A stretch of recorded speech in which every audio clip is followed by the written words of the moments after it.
Good evening student, कैसे हैं आप सभी स्टूडेंट्स। आज हम कैश फ्लो स्टेटमेंट की तीनों एक्टिविटीज़ की स्टडी करेंगे।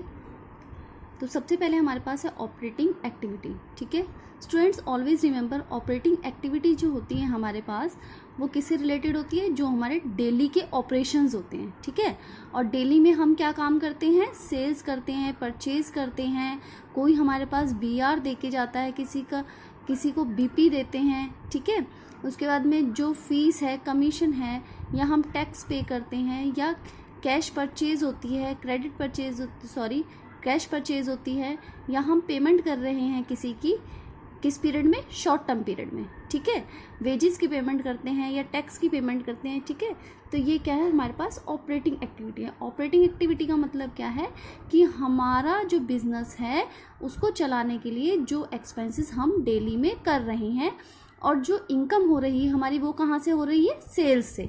ठीक है, तो सेल्स में से जब हम एक्सपेंसेस माइनस कर देते हैं तो हमारा प्रॉफिट निकल आता है। ठीक है, तो ये जो एक्सपेंसेस है हमने दिखाए हैं आपको, ये एक्सपेंसेस कौन से हैं, जो ऑपरेटिंग एक्टिविटी में होते हैं, और इनकम जो ऑपरेटिंग एक्टिविटी में होती है। तो इनकम कौन सी है हमारी, कैश सेल से होगी, और जो हमारे एक्सपेंसेस हैं ये सारे के सारे यहाँ कैश सेल में से ही डिडक्ट होते हैं। ठीक है, ये जो एक्सपेंसेस हैं या जो इनकम है ये किसके अंदर है, जो नॉन फाइनेंशियल कंपनीज हैं उनके लिए ऑपरेटिंग एक्टिविटी है। ठीक है, तो ऑपरेटिंग एक्टिविटी कौन सी है, ये आपके ऊपर लिखिए।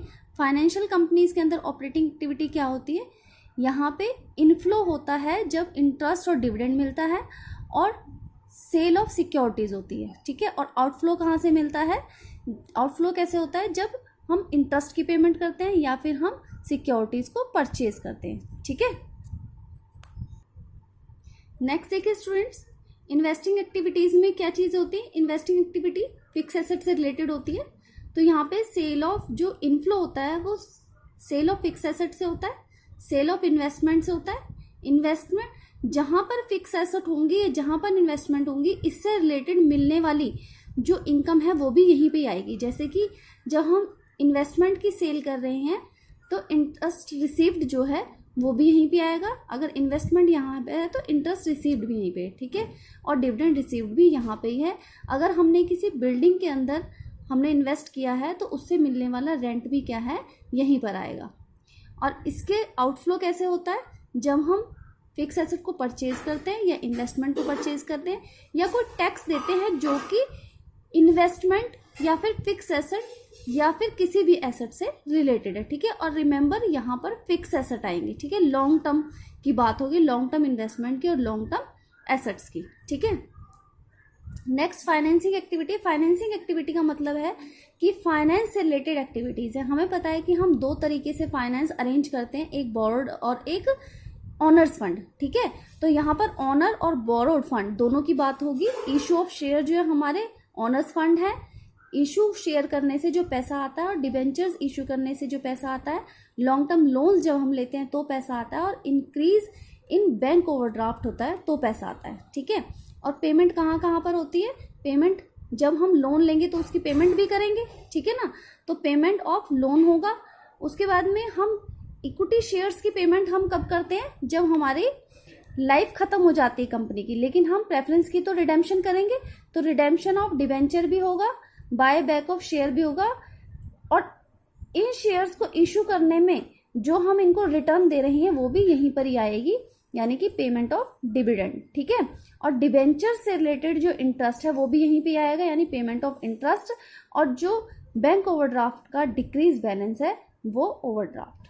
ठीक है, तो स्टूडेंट रिमेंबर कि अगर किसी हमारे पास आपको सीधा सीधा नहीं कहा होगा कि ये एक्सपेंसेस जो है इंक्रीज हो गए हैं या एक्सपेंसेस डिक्रीज हो गए हैं, आपको क्या दिया होता है स्टूडेंट्स, 2 सालों के, जैसे कि यहाँ पर है, यहाँ पे ओपनिंग बैलेंस दिया होगा, ओपनिंग बैलेंस, और यहाँ पे क्लोजिंग बैलेंस दिया होगा। ठीक है, तो ओपनिंग बैलेंस सपोज 10,000 है और क्लोजिंग बैलेंस सपोज 20,000 है, तो आपको ये एज्यूम करना है कि यहाँ पर ये इंक्रीज हो गया है।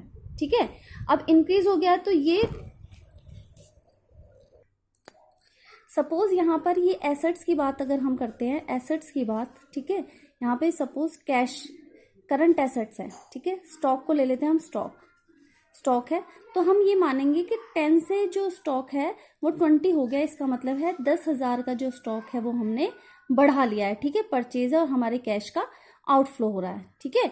तो हमारी जब एसेट्स बढ़ती हैं तो उसका सिंपल मतलब ये होता है कि हमने एसेट्स में पैसा बाहर भेजा है, और जब हमारी एसेट्स सेल होती हैं तो इसका सिंपल मतलब ये है कि कैश हमारा इन है, ठीक है।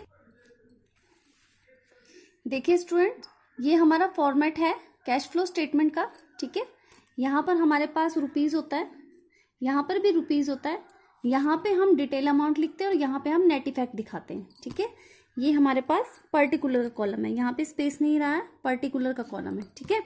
तो स्टूडेंट्स ये मैंने बना रखा है। सबसे पहले हमारे पास क्या होता है, इस क्वेश्चन को बनाने के लिए cash flow from operating activities के लिए हम नेट प्रॉफिट लेते हैं, ठीक है। अभी हम बात करते हैं कि जैसे हमने फाइनेंसिंग एक्टिविटी में देखा कि फाइनेंसिंग एक्टिविटी में हम क्या क्या चीज़ें लेते हैं। तो सबसे पहले हमें पता करना है कि सबसे पहले फाइनेंसिंग एक्टिविटी को मैं क्यों समझा रही हूँ, क्योंकि सबसे पहले हमारे पास फाइनेंस होना चाहिए, ठीक है। जब फाइनेंस होगा तभी सारी एक्टिविटीज़ होंगी, तभी हम फिक्स एसेट खरीदेंगे, तभी हम जो हमारे ऑपरेटिंग एक्सपेंसेस है वो करेंगे, ठीक है। तो कैश फ्लो स्टेटमेंट क्या है स्टूडेंट्स? कैश फ्लो स्टेटमेंट है कि जब हम कैश देख रहे हैं कि हमें कैश कितना रिसीव। अभी देखिए हमने ये तीनों एक्टिविटीज़ लिखी हुई हैं। इससे पहले हमने तीनों एक्टिविटीज़ के अंदर क्या क्या चीज़ें इंक्लूड कर रहे थे ये सीखा था, ठीक है। स्टूडेंट्स रिमेंबर कि कैश फ्लो स्टेटमेंट एक ऐसा क्वेश्चन है जिसके अंदर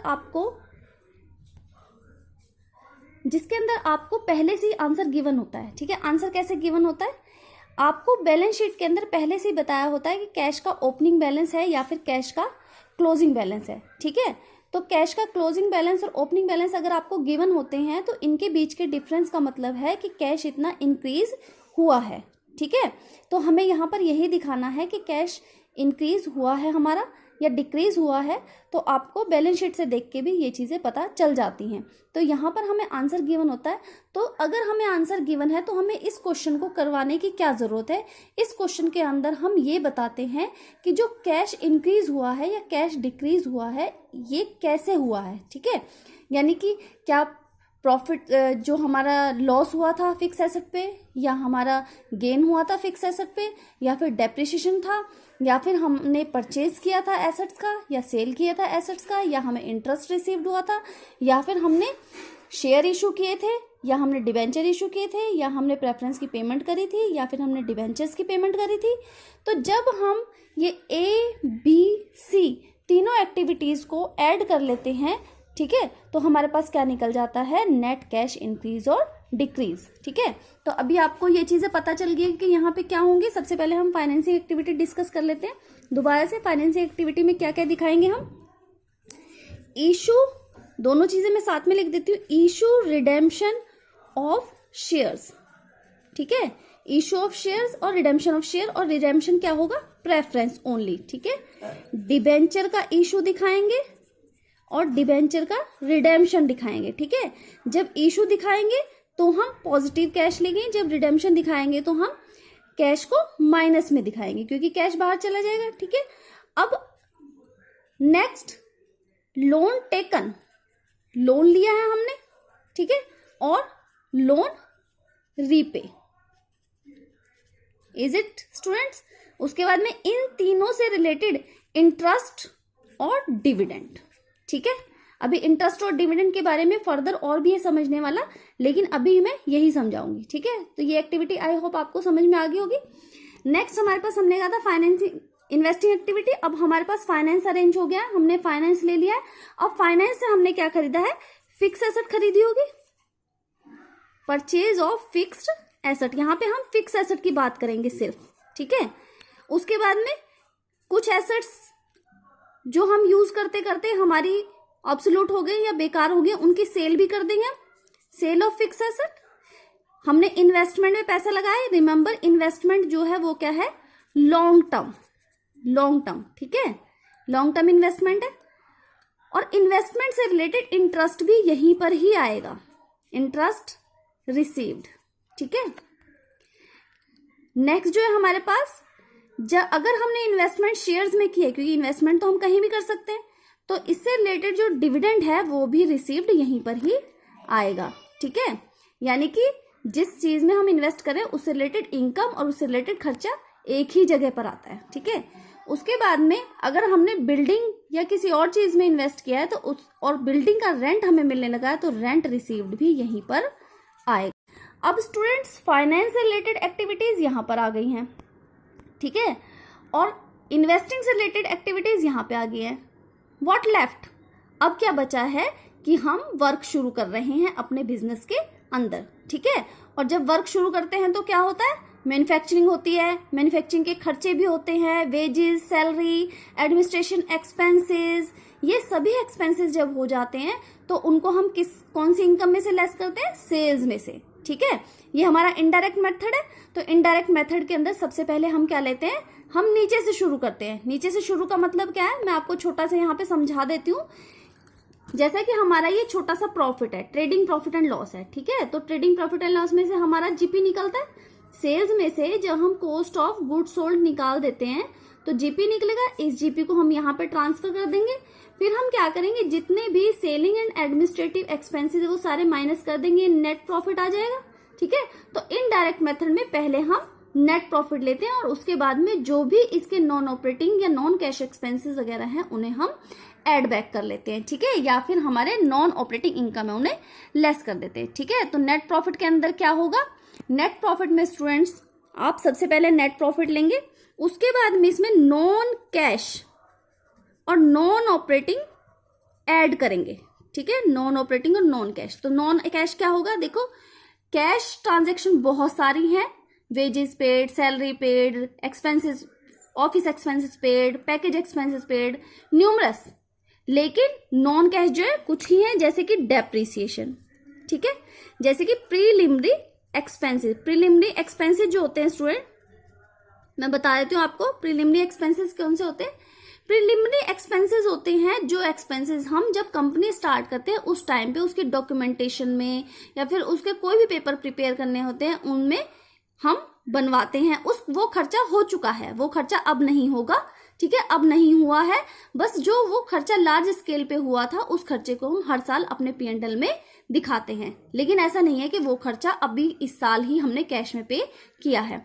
या फिर जब हमने शेयर इशू किए थे तो अंडर राइटिंग कमीशन, ठीक है, अंडर राइटिंग कमीशन जो होती है वो शेयर इशू के टाइम पे हम लोग क्या करते हैं, दे देते हैं। लेकिन अब जो हम दिखा रहे हैं P&L में वो किस लिए दिखा रहे हैं, सिर्फ अपने प्रॉफिट्स को कम करने के लिए, ठीक है। अदरवाइज क्या करेंगे, अगर हम एक साथ इन्हें लेस कर देंगे तो क्या होगा, हमारे काफी टाइम तक लॉस चलता रहेगा, ठीक है, और कोई भी हमारे बिजनेस में इन्वेस्ट नहीं करेगा, ठीक है। नेक्स्ट जो हमारे पास है अंडरराइटिंग कमीशन के साथ में जो लॉस है हमारे, loss on sale of fix asset, वो भी ऐड होगा, ठीक है। ये जो सारी चीजें हैं ये ऐड होती हैं, ठीक है, लॉस ऑन फिक्स एसेट। उसके बाद में इससे रिवर्स लेस क्या होगा हमारे पास, gain on sale of fix asset, ठीक है। अगर आपके पास गुडविल राइट ऑफ है तो यहां पर goodwill right of, return of, ठीक है।